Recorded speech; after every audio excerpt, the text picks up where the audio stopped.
नमस्कार। हमारे ज्योतिष के YouTube चैनल ज्योतिष ज्ञान गंगा पर आपका स्वागत है। आज हम चर्चा करेंगे 28 अक्टूबर को पड़ने वाले चंद्र ग्रहण पर।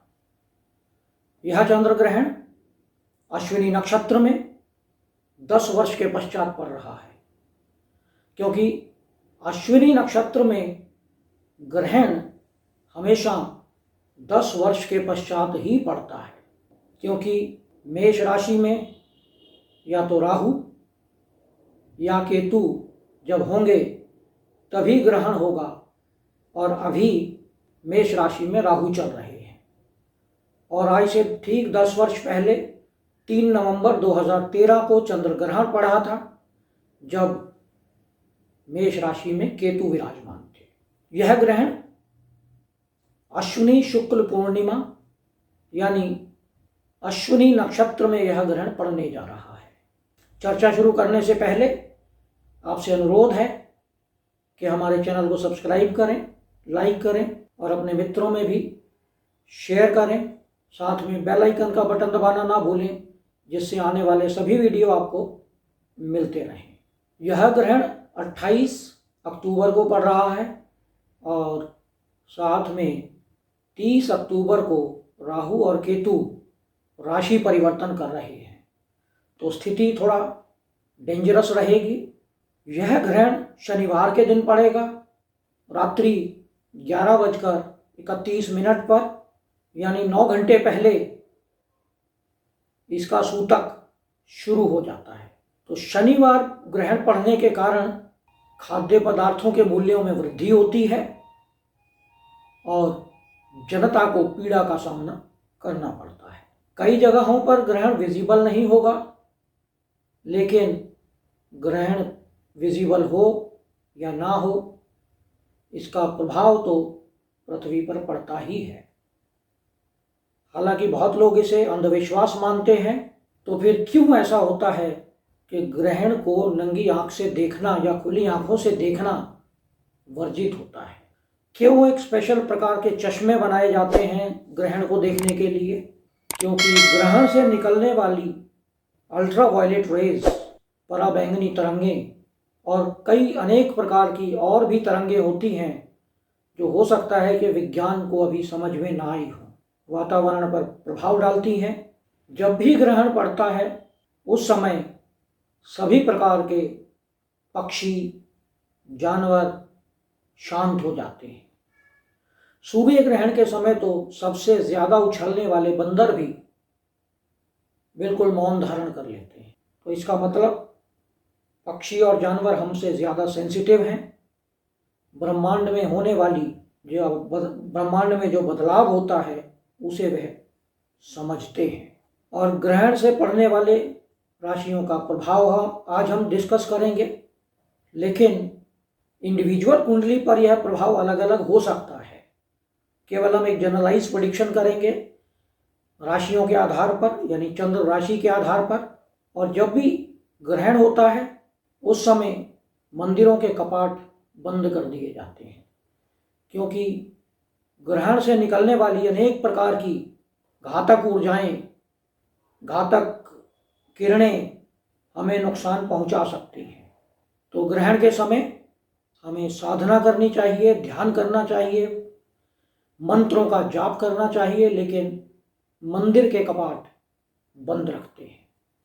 ग्रहण के समय जो भी हमारी खाद्य का सामान है उसमें तुलसी या कुशा डाल के रखते हैं, क्योंकि तुलसी में एक ऐसी खूबी है जो हानिकारक विकिरणों को एब्जॉर्ब कर लेती है। तुलसी एक ऐसा पौधा है जिसमें पारा भी पाया जाता है और वह नेगेटिव एनर्जीज को एब्जॉर्ब करने की क्षमता रखती है। आज हम चर्चा करेंगे मेष से मीन राशि तक विश्लेषण की, कि मेष से लेकर मीन राशि पर किस प्रकार का प्रभाव पड़ने वाला है। शरद पूर्णिमा पर चंद्रमा की रोशनी या प्रकाश बहुत तेज होता है, और इसीलिए शरद पूर्णिमा की रात्रि को अक्सर लोग रात में खीर बनाकर चांदनी रात में रखते हैं और सुबह उसको पूरी अपनी फैमिली में प्रसाद के रूप में वितरित किया जाता है। और चंद्रमा, जिसे हम लक्ष्मी का भाई भी कहते हैं, तो शरद पूर्णिमा के दिन चंद्रमा अत्यधिक बलवान होता है। और जब चंद्रमा बलवान होता है तो लक्ष्मी मेहरबान होती है। और इसलिए शरद पूर्णिमा की रात्रि में लक्ष्मी और कुबेर की पूजा का एक नियम है। लेकिन ग्रहण के कारण यह पूजा नहीं हो पाएगी। ग्रहण के कारण जो हमारा खीर बनाने का एक नियम है, शरद पूर्णिमा पर यह 10 वर्षों में एक बार टूट जाता है, क्योंकि चंद्रमा से निकलने वाली नेगेटिव ऊर्जाएं खाद्य पदार्थों में उन्हें विषाक्त कर सकती हैं। इस ग्रहण का प्रभाव इस पृथ्वी पर पड़ेगा। कहीं भूकंप आ सकते हैं, प्राकृतिक प्रकोप से जान माल का नुकसान हो सकता है, एक्सीडेंट्स हो सकते हैं, रेल एक्सीडेंट, वायु दुर्घटनाएं, ये सब होने की संभावना बनी रहती है। इजराइल और हमास या फिलिस्तीन का जो युद्ध चल रहा है उसमें तेजी आ सकती है, महंगाई बढ़ सकती है, जन आक्रोश बढ़ सकता है, प्रोटेस्ट हो सकते हैं, कम्युनल राइट्स हो सकते हैं।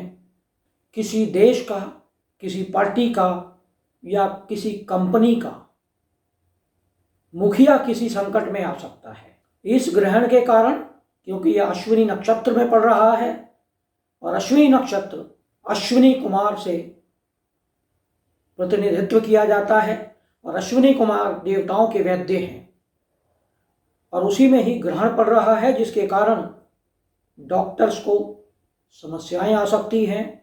फार्मा कंपनी में यानी फार्मास्यूटिकल कंपनीज में समस्याएं आ सकती हैं। डिफेंस में, पुलिस में या सिविल सर्वेंट्स को भी प्रॉब्लम्स झेलनी पड़ सकती हैं, क्योंकि यह मेष राशि में पड़ रहा है और जिसके स्वामी मंगल हैं। ग्रहण के समय सोएं नहीं, भोजन ग्रहण ना करें और भगवान भजन करें, मंत्रों का जाप करें, साधना करें, मेडिटेशन करें, तो आपको निश्चित रूप से लाभ होगा।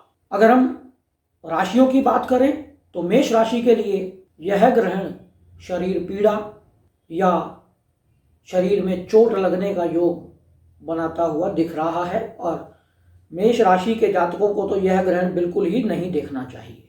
उन्हें घर में ही अपने कमरे में रहें बंद रहकर। वृषभ राशि के लिए खर्चे में वृद्धि का योग है, धन हानि का योग है, मान हानि का योग है। मिथुन राशि को लाभ ही लाभ बनता हुआ दिखाई दे रहा है, धन लाभ का अच्छा योग बनता है। कर्क राशि के लिए सुखदायक है, कार्य सिद्धि योग बनेगा, लेकिन उसमें कोई ना कोई रुकावटें आएंगी और यह जो योग है रुकावटों के साथ बनेगा।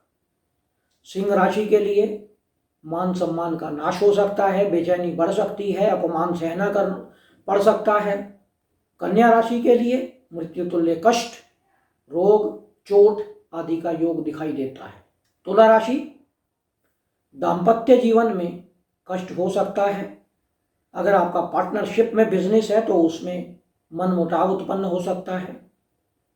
वृश्चिक राशि के लिए सुखदायक है यह ग्रहण और शत्रुओं का नाश करने जा रहा है, शत्रु परास्त होंगे। धनु राशि के लिए संतान से चिंता होगी, स्टूडेंट्स की विद्या में रुकावट आएगी, विद्यार्थी वर्ग को कुछ समस्याएं झेलनी पड़ सकती हैं। मकर राशि, माता को कष्ट होने का योग बनता हुआ दिखाई दे रहा है, मानसिक चिंता बनती हुई दिखाई दे रही है। कुंभ राशि के लिए धन लाभ का अच्छा योग बना हुआ है और हर काम में सफलता मिलने का अच्छा योग है। मीन राशि के लिए कुटुंब से पीड़ा और धन हानि का योग बनता हुआ दिखाई दे रहा है। यह ग्रहण का प्रभाव 1 महीने तक रहेगा, तो इसलिए 28 अक्टूबर से लेकर और 28 नवंबर तक थोड़ा सावधानी बरतें और ग्रहण के दौरान नियमों का पालन करें। तो यह था विश्लेषण 28 अक्टूबर के चंद्र ग्रहण का। यह विश्लेषण आपको कैसा लगा इस पर कमेंट करें। यदि आपने हमारे चैनल को सब्सक्राइब नहीं किया है तो इसे सब्सक्राइब करें, लाइक करें, शेयर करें और बेल आइकन का बटन दबाना ना भूलें। जिससे आने वाले सभी वीडियो आपको मिलते रहें। नमस्कार।